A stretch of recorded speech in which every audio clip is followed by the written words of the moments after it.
जो इसम जो मनुष्य मनुष्यावर भिस्त ठेवतो, जो मनुष्य मनुष्यावरती भिस्त ठेवतो मानवाला आपला भाऊ करीतो, व मानवाला आपला भाऊ करतो व ज्याचे अंतःकरण व ज्याचे अंतःकरण परमेश्वरापासून फिरले व आहे, ज्याचे अंतःकरण परमेश्वरापासून फिरले आहे तो शापित आहे. तो कसा आहे मनुष्य?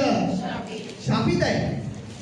ज्याचा अंतःकरण परमेश्वरापासून फिरलेला आहे, ज्याची दृष्टी परमेश्वराच्या वचनाकडे नाही, ज्याचा भावविषय परमेश्वर नाही, ज्याचा भावविषय प्रभू येशू ख्रिस्त नाही, देवाचं वचन नाही, ज्याचा भावविषय देव नाही आणि त्याचं लक्ष फक्त कुणाकडे लागलेलं आहे? मनुष्याकडे लागलेलं आहे. तो कसा आहे? मी बघतो आणि भरपूर लोक भरपूर ठिकाणी जाते. काही काही लोक दिल्लीला जाते, काही लोक पुण्याला जाते, काही लोक बेंगलोरला जाते, काही लोक पंजाबला जाते. जातात खरं, काय करते?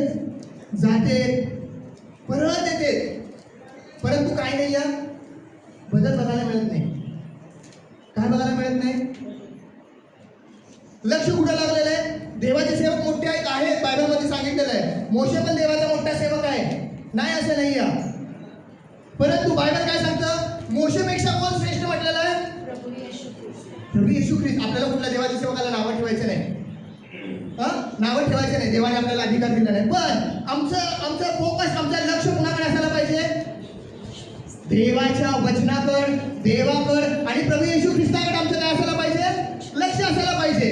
परंतु आज भरपूर लोक कुणाकडे लक्ष लावतो? तुम्ही बघा, तुम्ही बघता का नाही मला माहित नाही, मी जास्त बघत नाही युट्यूब. परंतु जेव्हा कधी पण मी बघतो ना, मला त्याच गोष्टी येते डोळ्यासमोर. काय करून टाकले? देव करून टाकलेले. परंतु आमच्यासाठी देव कोण आहे? देवाचं शब्द, देवाचं वचन आणि स्वतः प्रभू येशू ख्रिस्त आमच्यासाठी काय असायला पाहिजे?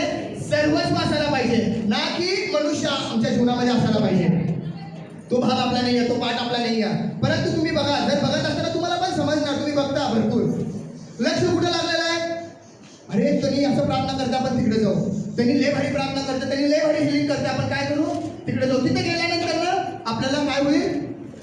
बरं वाटेल. तिथे गेल्यानंतर ना आपल्याला हे होईल. जसं त्या आंधळे, लंगडे, लुळे लोकांचं लक्ष कुठं लागलं होतं? त्या बेतेसदाच्या तळ्याकडे लागलं होतं. कधी देव देऊन हलवताना मी काय होतो?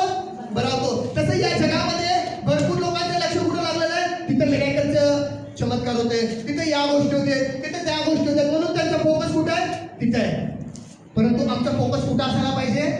परमेश्वराच्या वचनाकडे. जर परमेश्वराच्या वचनाकडे आमचा फोकस असेल